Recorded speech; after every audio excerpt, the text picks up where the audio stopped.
내가 기억하던 그 PC방이 맞나요? 이 발전 속도 정말 경이롭군요.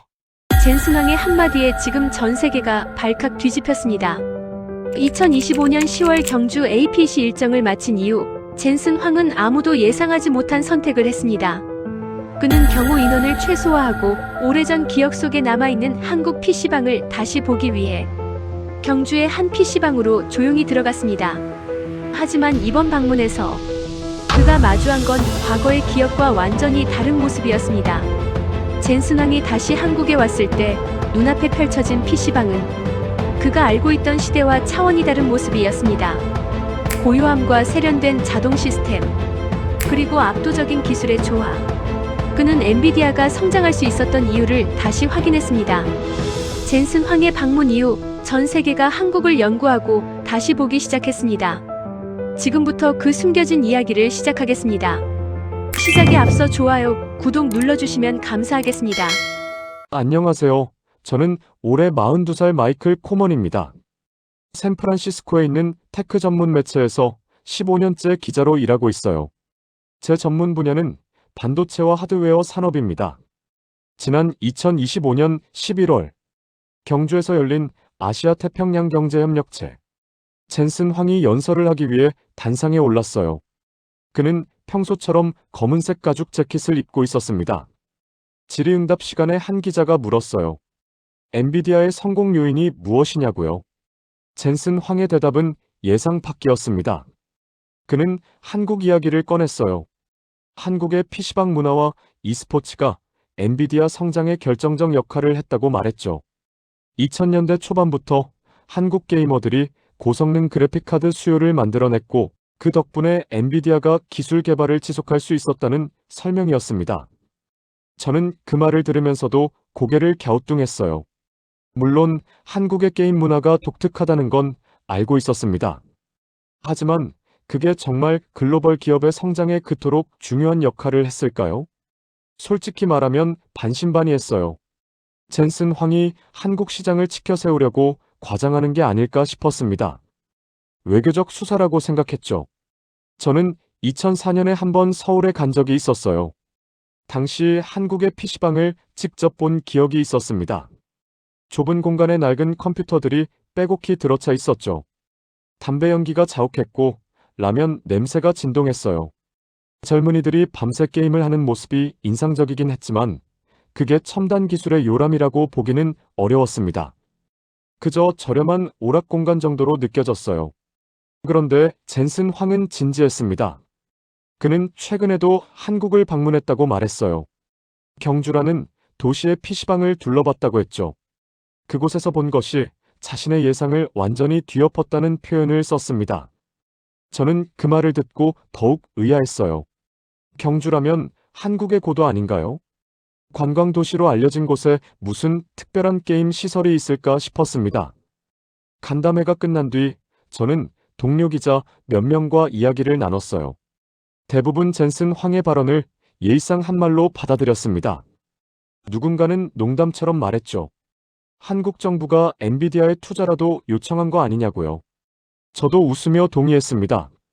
하지만 마음 한구석에서는 궁금증이 일었어요.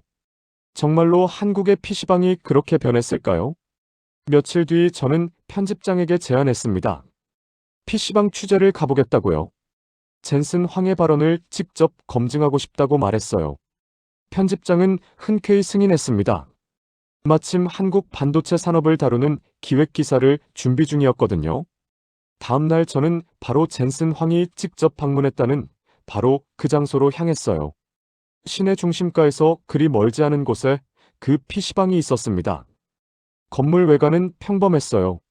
3층짜리 상가 건물의 2층과 3층을 쓰고 있었죠. 간판도 화려하지 않았습니다. 저는 별 기대 없이 입구로 들어섰어요. 그런데 문을 열고 들어서는 순간 제 생각이 바뀌기 시작했습니다. 로비부터 달랐어요. 고급 호텔 로비처럼 넓고 깨끗했죠. 은은한 조명이 공간을 감싸고 있었습니다. 바닥은 대리석이었고 벽면에는 최신 게임 포스터들이 깔끔하게 전시돼 있었어요. 직원이 다가와 정중하게 인사했습니다. 저는 2시간 이용권을 끊었어요. 2층 메인 홀로 올라갔습니다. 그곳에서 본 광경은 제 기억 속 PC방과는 완전히 달랐어요.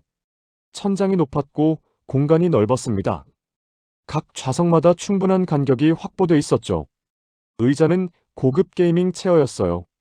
모니터는 최소 32인치 이상으로 보였고 곡면 디스플레이였습니다. 키보드와 마우스도 전문가용 장비였죠. 저는 제자리에 앉아 컴퓨터를 켰습니다. 부팅 속도가 놀라웠어요. 몇 초 만에 모든 프로그램이 실행됐죠. 사양을 확인해 봤습니다. 최신형 인텔 프로세서와 엔비디아 지포스 RTX 4090 그래픽카드가 장착돼 있었어요. 메모리는 64GB였습니다. 이 정도면 웬만한 전문 작업도 가능한 수준이었죠. 주변을 둘러봤어요. 이용객들은 조용히 각자의 게임에 집중하고 있었습니다. 고함을 지르거나 시끄럽게 떠드는 사람은 없었어요. 담배 냄새는 전혀 나지 않았습니다. 오히려 은은한 공기청정기 냄새가 났죠. 천장에는 대형 환풍구가 여러 개 보였어요. 공조 시스템이 완벽하게 작동하고 있었습니다. 1시간쯤 지났을 때 배가 고파졌어요. 좌석 옆에 비치된 태블릿으로 메뉴를 확인했습니다. 놀라웠어요. 면이나 김밥 같은 간단한 음식만 있을 거라 예상했는데 실제로는 달랐죠. 파스타, 스테이크, 돈부리, 샐러드까지 다양한 메뉴가 있었습니다. 가격도 합리적이었어요. 저는 치킨 샐러드를 주문했습니다. 10분 뒤 직원이 음식을 가져왔어요. 플라스틱 그릇이 아니라 제대로 된 접시에 담겨 있었습니다. 샐러드는 신선했고 치킨은 따뜻했어요. 양도 충분했죠. 저는 게임을 하면서 식사를 했습니다. 키보드에 기름이 묻지 않도록 냅킨과 물티슈가 함께 제공됐어요.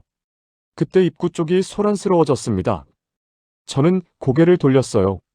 몇 명의 사람들이 들어오고 있었죠. 그중 한 명이 눈에 익었습니다. 검은색 가죽 재킷을 입은 남자였어요. 젠슨 황이었습니다. 저는 깜짝 놀랐어요. 그가 정말로 이곳을 방문한다는 건 알고 있었지만 제가 있는 바로 이 시간에 올 줄은 몰랐습니다. 젠슨 황은 직원의 안내를 받으며 천천히 홀을 둘러봤어요. 그의 표정이 인상적이었습니다. 놀라움과 감탄이 뒤섞인 얼굴이었죠.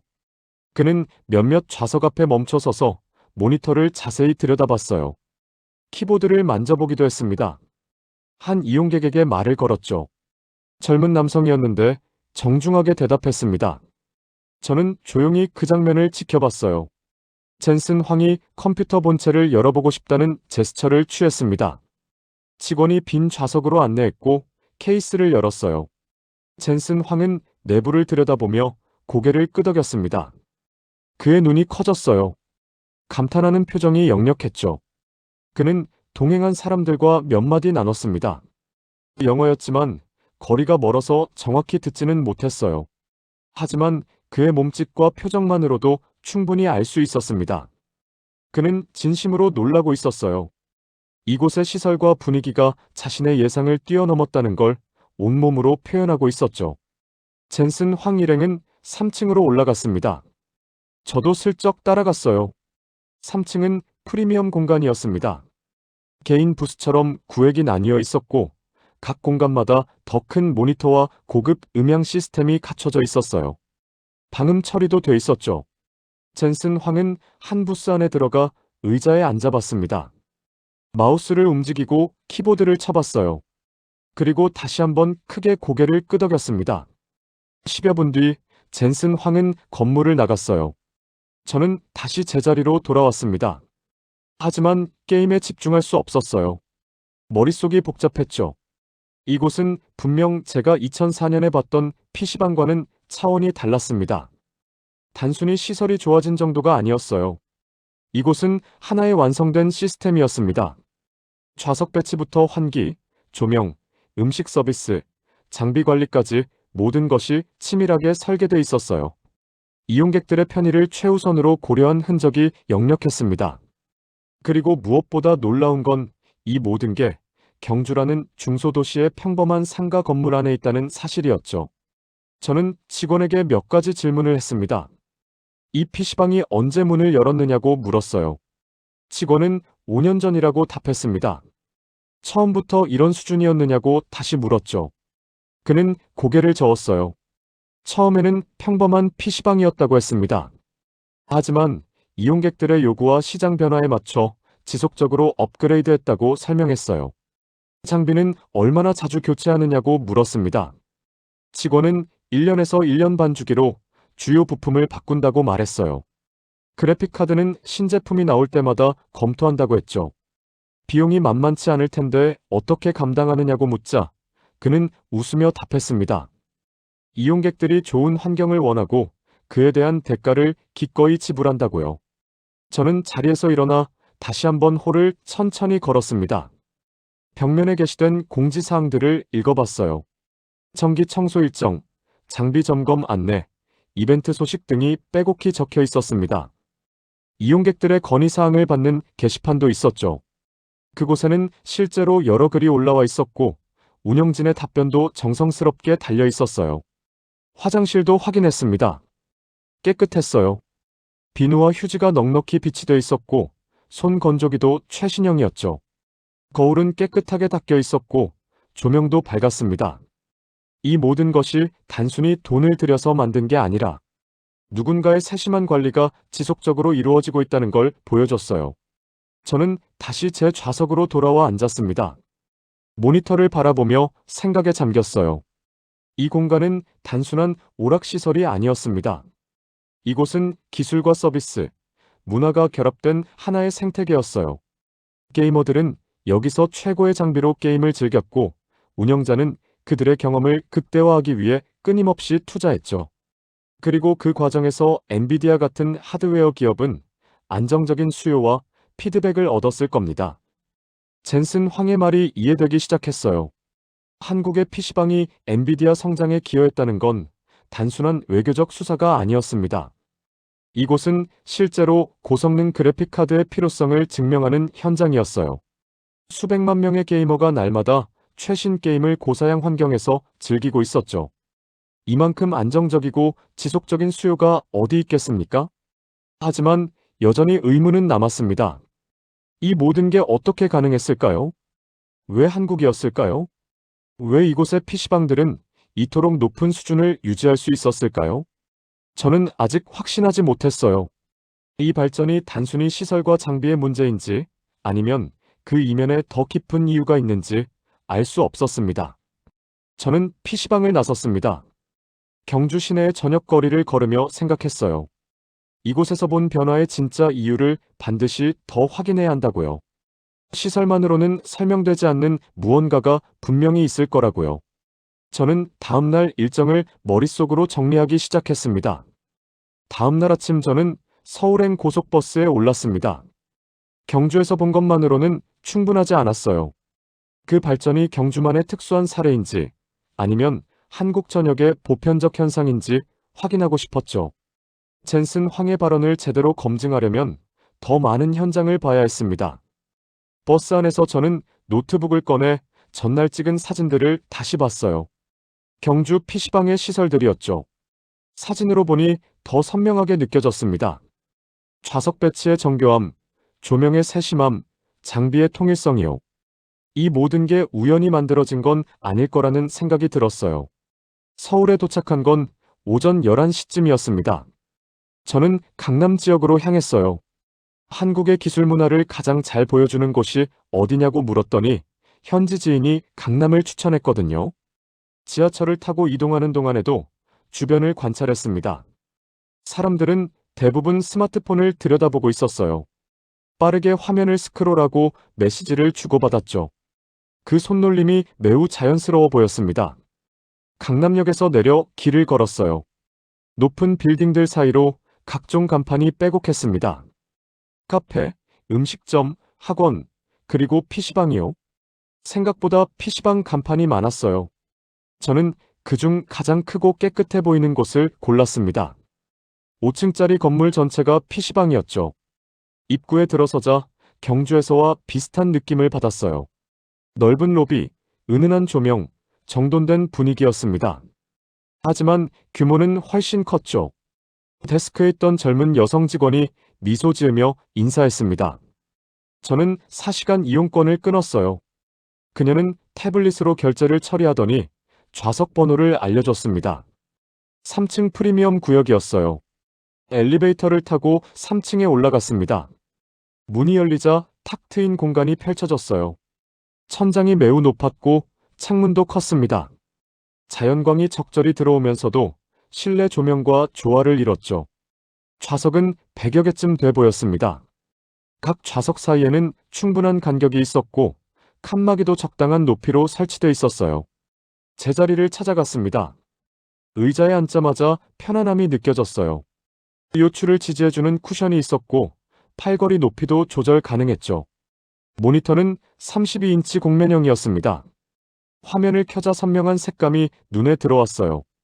키보드는 기계식이었고 마우스는 무선이었습니다. 헤드셋도 비치돼 있었죠. 컴퓨터를 부팅했어요. 속도가 매우 빨랐습니다. 바탕화면이 뜨자마자 각종 게임 아이콘들이 정렬돼 있었어요. 저는 사양을 확인했습니다. 최신 프로세서와 엔비디아 지포스 RTX 4090Ti 그래픽카드였죠. 램은 64GB, 저장 장치는 2TB NVMe 방식 SSD였습니다. 이 정도면 어떤 게임도 최고 옵션으로 실행할 수 있는 수준이었어요. 주변을 둘러봤습니다. 이용객들은 대부분 20대에서 30대로 보였어요. 몇몇은 학생처럼 보였고 몇몇은 직장인 같았습니다. 모두 조용히 자기 화면에 집중하고 있었죠. 키보드 소리와 마우스 클릭 소리만 간간히 들렸어요. 누구도 큰 소리로 말하거나 웃지 않았습니다. 헤드셋을 쓴 사람들이 대부분이었죠. 1시간쯤 게임을 하다가 배가 고파졌습니다. 좌석 옆 태블릿을 켰어요. 메뉴판이 나타났습니다. 경주에서 본 것보다 더 다양했어요. 한식, 양식, 중식, 일식까지 구분돼 있었죠.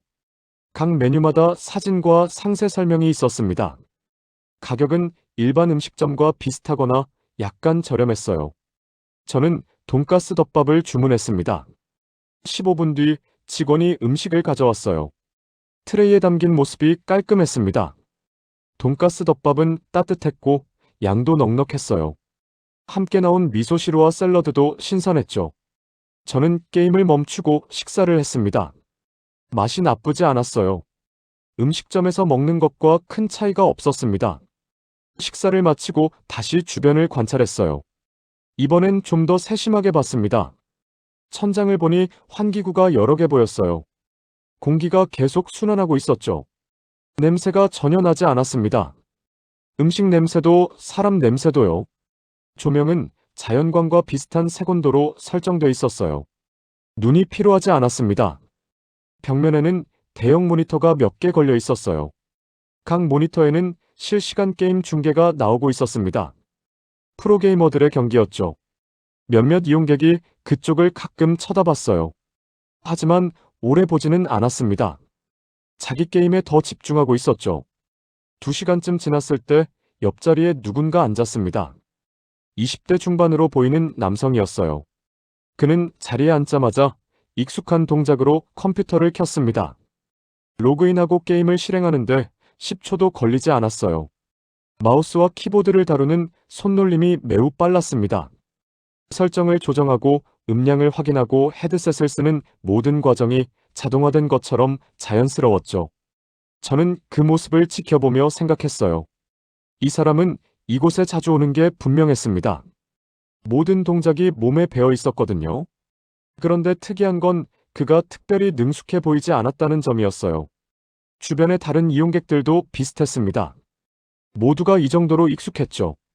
이건 개인의 특성이 아니라 집단의 특성이었습니다.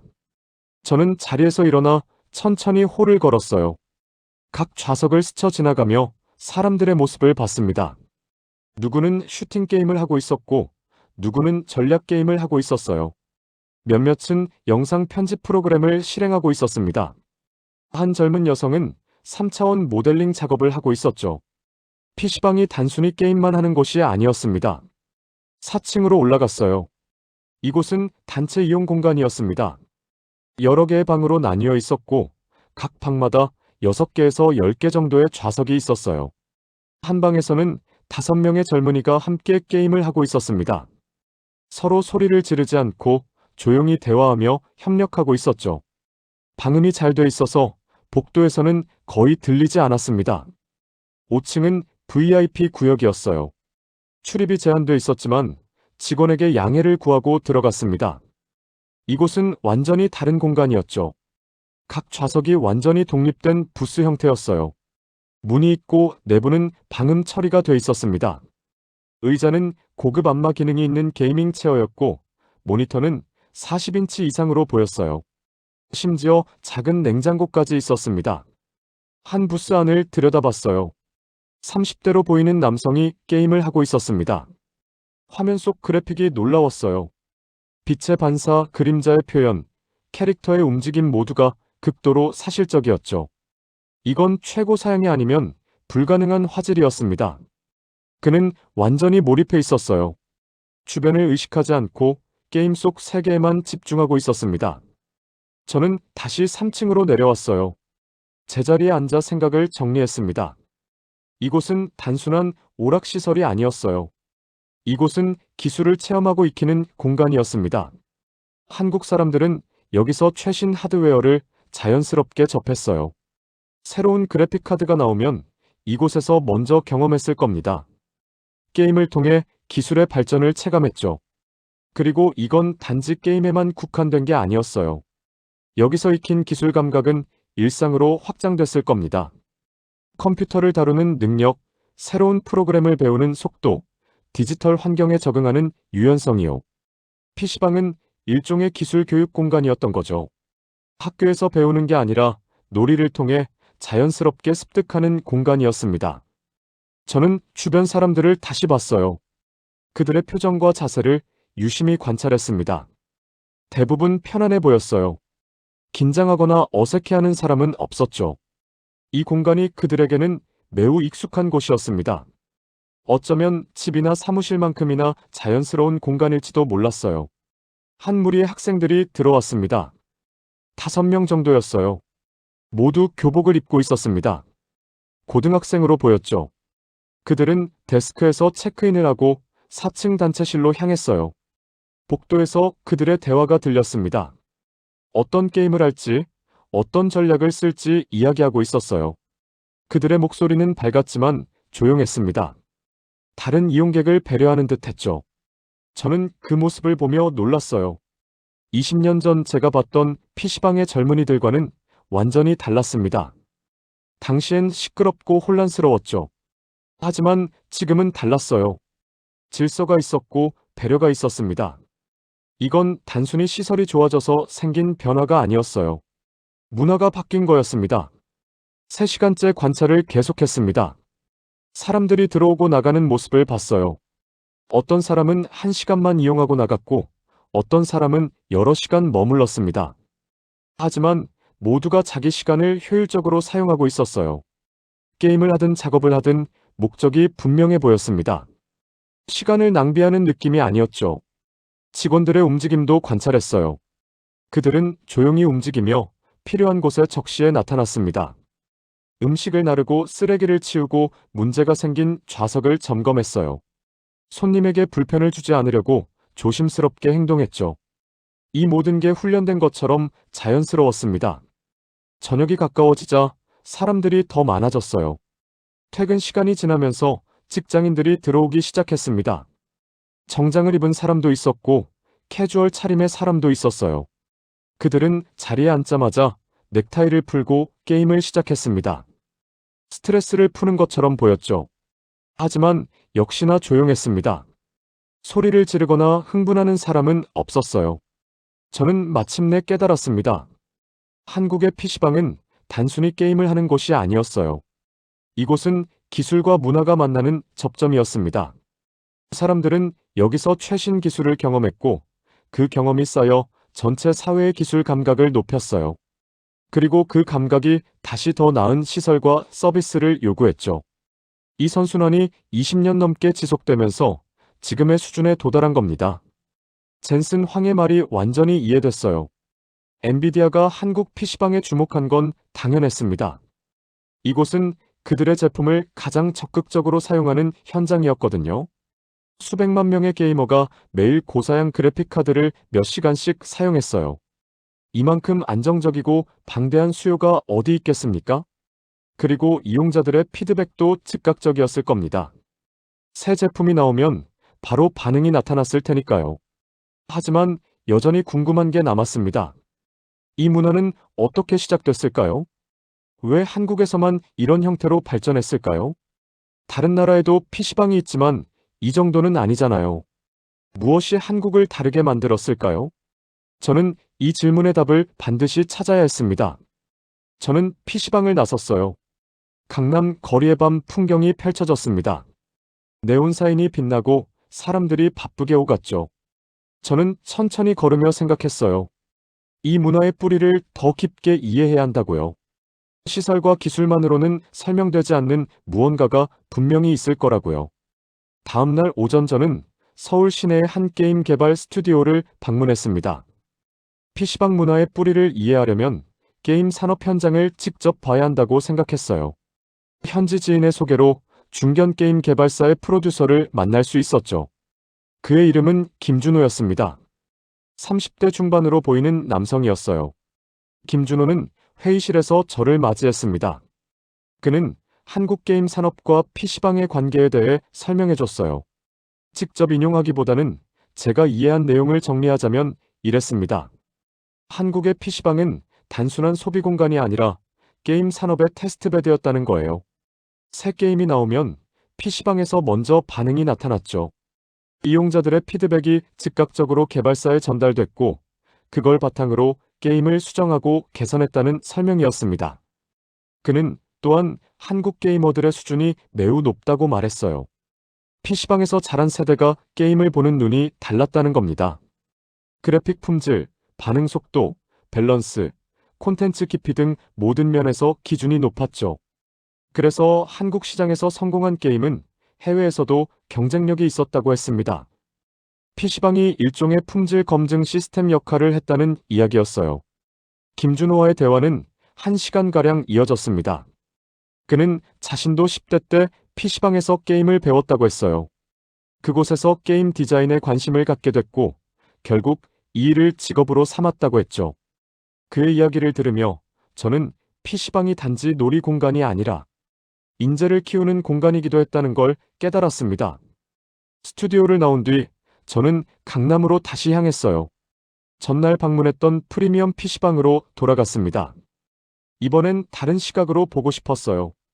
단순히 시설을 보는 게 아니라 그 안의 구조와 의도를 읽고 싶었죠. 오후 2시쯤 도착했습니다. 평일 오후라 사람이 많지 않았어요. 저는 3층 프리미엄 구역으로 올라가 자리에 앉았습니다. 컴퓨터를 켜지 않고 주변을 천천히 관찰했어요. 먼저 조명을 봤습니다. 천장의 조명은 직접 눈에 들어오지 않도록 설계돼 있었어요. 간접 조명 방식이었죠. 빛이 천장과 벽면에 반사되면서 공간 전체를 부드럽게 밝혔습니다. 색온도도 자연광에 가까웠어요. 오래 앉아 있어도 눈이 피로하지 않았죠. 이건 우연이 아니었습니다. 누군가 의도적으로 설계한 거였어요. 다음은 음향이었습니다. PC방은 보통 시끄러울 거라 생각하기 쉽지만 이곳은 달랐어요. 천장과 벽면에 흡음재가 부착돼 있었습니다. 각 좌석의 칸막이도 소리를 차단하는 재질이었죠. 그래서 옆 사람의 키보드 소리가 거의 들리지 않았어요.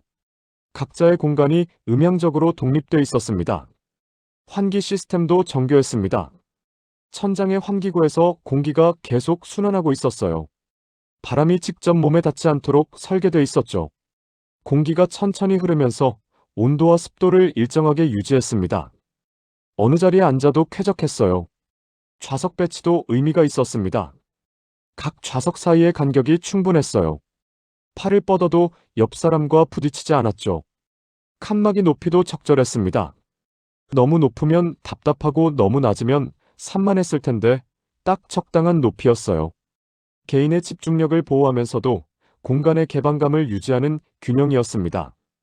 장비의 배치도 세심했어요. 모니터는 눈높이에 맞춰져 있었고 키보드와 마우스는 손이 자연스럽게 닿는 위치에 있었습니다.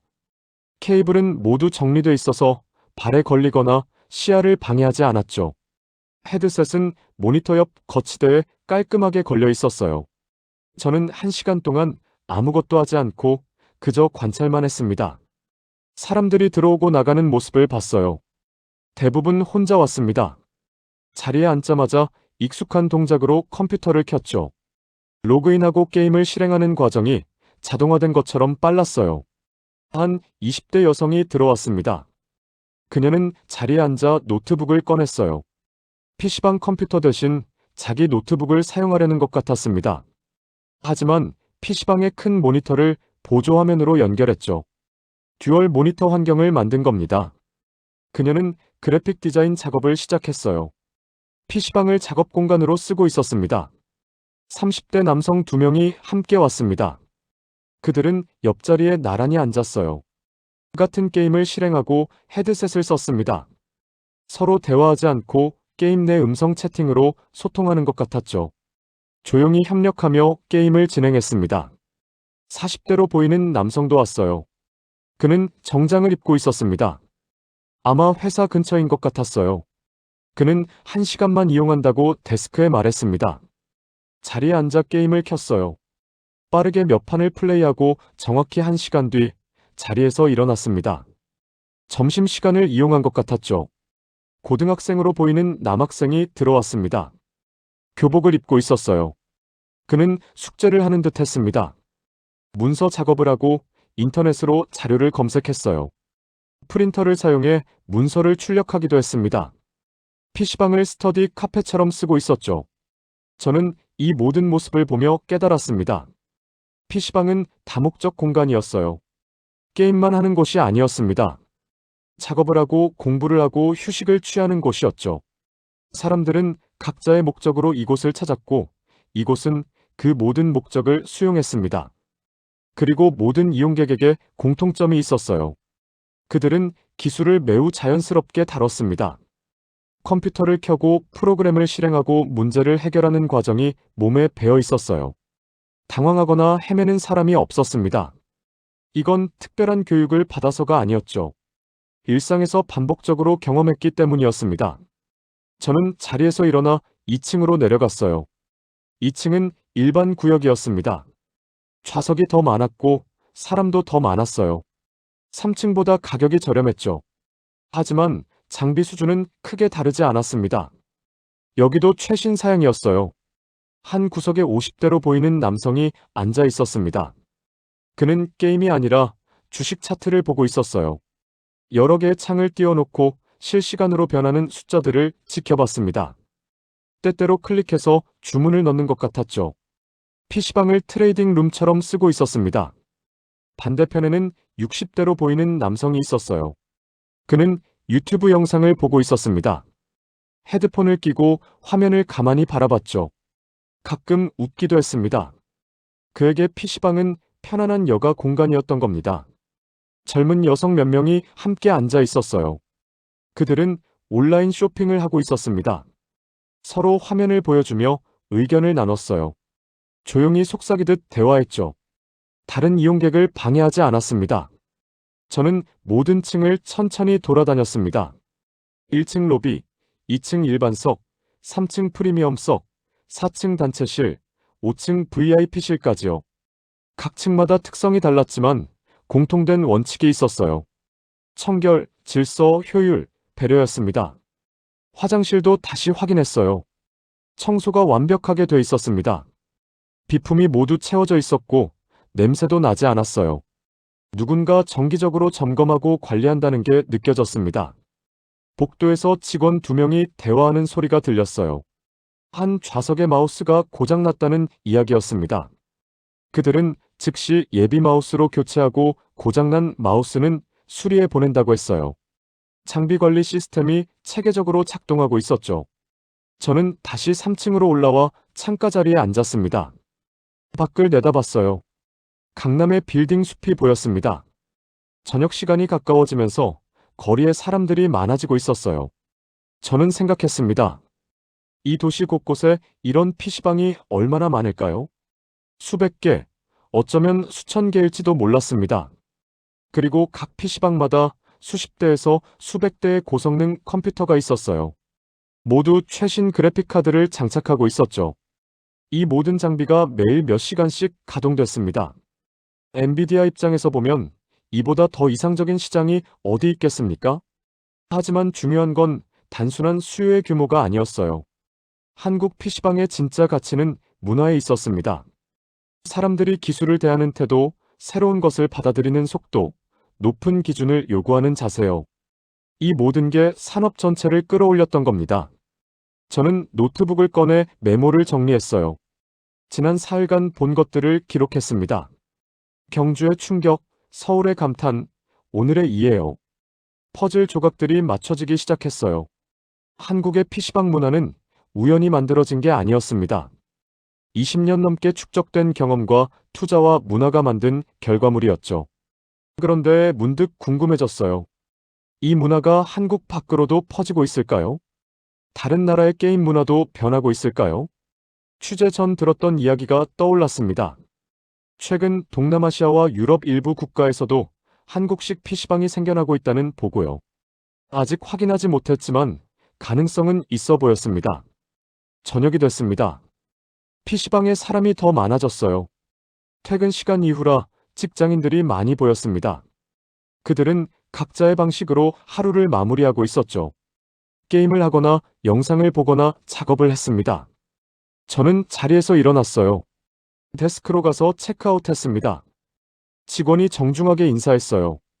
건물을 나서니 서울의 밤거리가 펼쳐졌습니다. 네온 사인이 화려했고 사람들로 북적였죠. 저는 천천히 걸으며 생각을 정리했습니다. 이제 마지막 단계가 남았어요. 이 모든 현상이 세계적으로 어떤 의미를 갖는지 확인해야 했습니다. 한국의 경험이 다른 나라에 어떤 영향을 미치고 있는지 알아봐야 했죠. 젠슨 황의 발언이 왜 중요한지 완전히 이해하려면 더 넓은 시각이 필요했습니다. 저는 호텔로 돌아가며 내일 일정을 머릿속으로 그렸어요. 몇몇 산업 전문가와 인터뷰를 잡아뒀습니다. 그들을 만나면 마지막 퍼즐 조각을 찾을 수 있을 거라 믿었어요. 이 이야기의 진짜 본질을 마침내 확인할 수 있을 거라고요. 다음 날 오전 저는 서울 시내의 한 게임 산업 연구소를 방문했습니다. 이해의 마지막 조각을 확인하고 싶었어요. 연구소 책임자는 박서연이라는 30대 후반의 여성이었습니다. 그녀는 최근 해외 PC방 산업의 변화를 추적하고 있었죠. 박서연은 자료를 보여줬어요. 일본 도쿄와 미국 로스앤젤레스, 독일 베를린에 한국식 PC방이 문을 열었다는 내용이었습니다. 시설과 장비는 한국의 것을 그대로 모방했다고 했어요. 하지만 아직 초기 단계라 성과를 판단하기는 이르다고 설명했죠. 저는 그 자료들을 사진으로 찍었습니다. 연구소를 나온 뒤 저는 인천공항으로 향했어요. 도쿄행 비행기를 예약해뒀습니다. 직접 확인하고 싶었죠. 한국 밖에서 한국식 PC방이 어떻게 작동하는지요. 도쿄에 도착한 건 오후 3시쯤이었습니다. 시부야 지역에 새로 생긴 한국식 PC방이 있다는 정보를 얻었어요. 저는 택시를 타고 그곳으로 향했습니다. 건물 외관은 한국의 PC방과 비슷했어요. 깔끔한 간판과 유리문이었죠. 안으로 들어가니 로비도 한국에서 본 것과 흡사했습니다. 직원이 일본어로 인사했어요. 저는 영어로 이용권을 끊었습니다. 2층으로 올라갔습니다. 좌석 배치와 장비 구성이 한국과 거의 같았어요. 곡면 모니터, 게이밍 체어, 최신 사양의 컴퓨터였죠. 조명과 환기 시스템도 비슷했습니다. 하지만 뭔가 달랐어요. 자리에 앉아 주변을 관찰했습니다. 이용객들은 대부분 20대로 보였어요. 그들도 조용히 게임에 집중하고 있었죠. 하지만 한국에서 느꼈던 그 자연스러움은 없었습니다. 사람들이 약간 어색해 보였어요. 새로운 공간에 적응하는 중인 것 같았죠. 1시간쯤 관찰했습니다. 직원들의 움직임도 한국만큼 매끄럽지 않았어요. 음식 서비스도 있었지만 메뉴가 제한적이었죠. 시스템은 갖춰졌지만 아직 문화로 자리 잡지 못한 느낌이었습니다. 저는 도쿄 PC방을 나왔어요. 거리를 걸으며 생각했습니다. 시설을 복사하는 건 가능하지만 문화를 복사하는 건 불가능하다는 걸요. 한국의 PC방은 20년 넘게 축적된 경험 위에 서 있었습니다. 사람들이 그 공간을 어떻게 사용하는지 몸으로 알고 있었죠. 도쿄의 PC방은 이제 시작일 뿐이었어요. 다음 날 저는 다시 서울로 돌아왔습니다. 비행기 안에서 지난 일주일을 돌아봤어요. 경주의 충격, 서울의 감탄, 도쿄의 대조요. 모든 경험이 하나의 그림으로 모이기 시작했습니다. 서울에 도착한 건 저녁 6시쯤이었어요. 저는 짐을 호텔에 두고 바로 강남으로 향했습니다. 처음 방문했던 그 프리미엄 PC방으로 다시 가고 싶었어요. 마지막으로 한 번 더 보고 싶었죠. PC방에 들어서니 익숙한 분위기가 반겼습니다. 3층으로 올라가 창가 자리에 앉았어요. 컴퓨터를 켜지 않고 그저 주변을 바라봤습니다.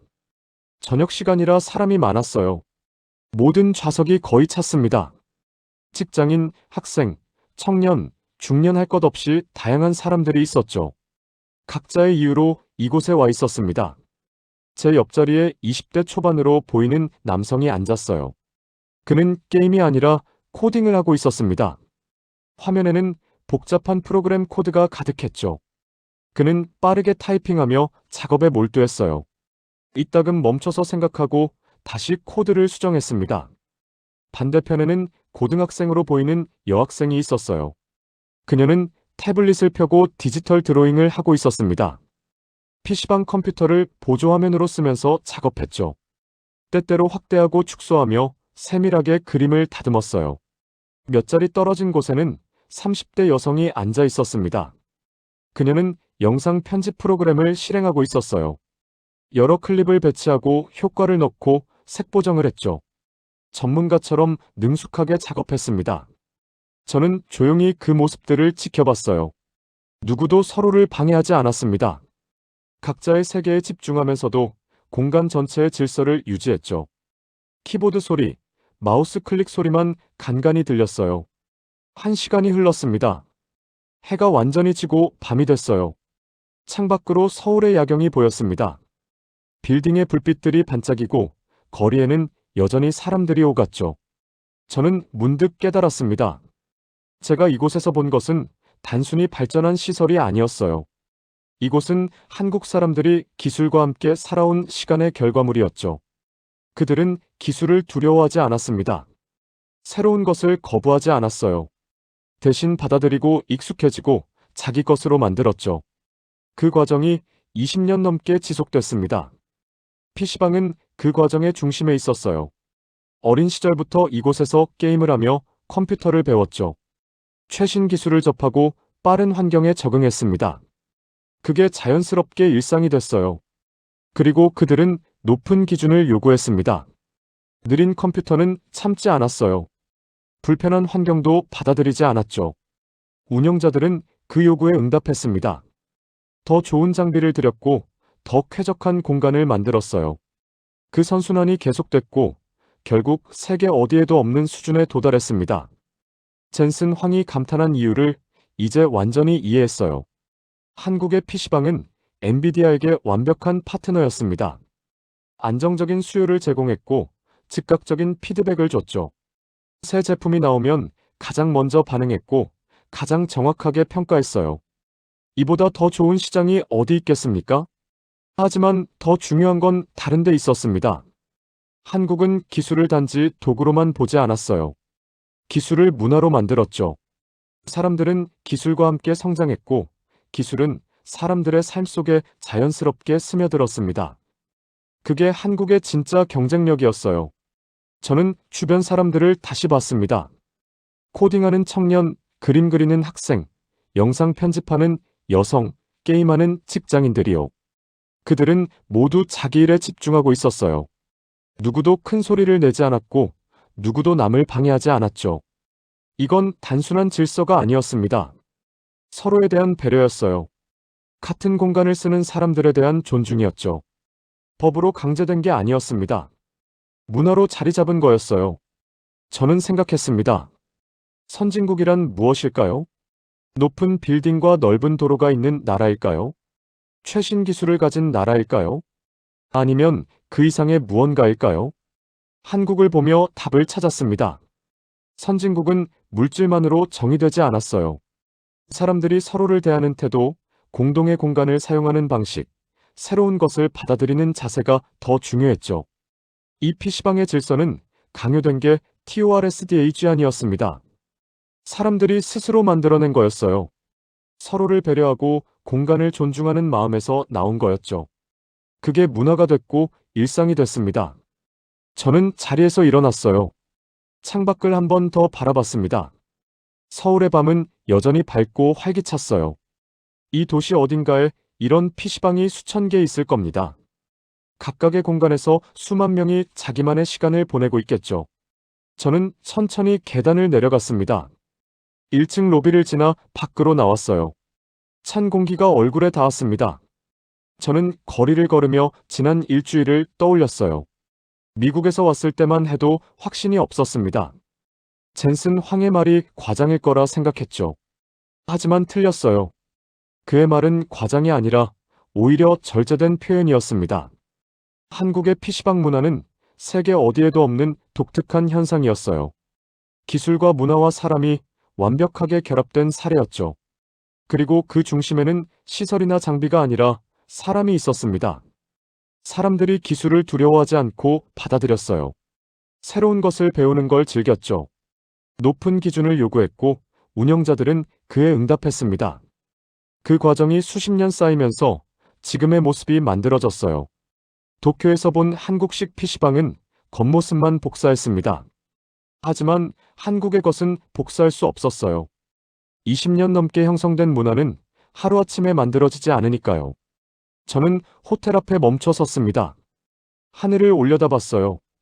별은 보이지 않았지만 도시의 불빛이 하늘을 밝히고 있었죠. 이번 취재는 제게 많은 걸 알려줬습니다. 한국에 대해서, 기술에 대해서, 그리고 문화에 대해서요. 하지만 무엇보다 사람에 대해 배웠어요. 기술은 도구일 뿐입니다. 중요한 건 그걸 쓰는 사람이에요.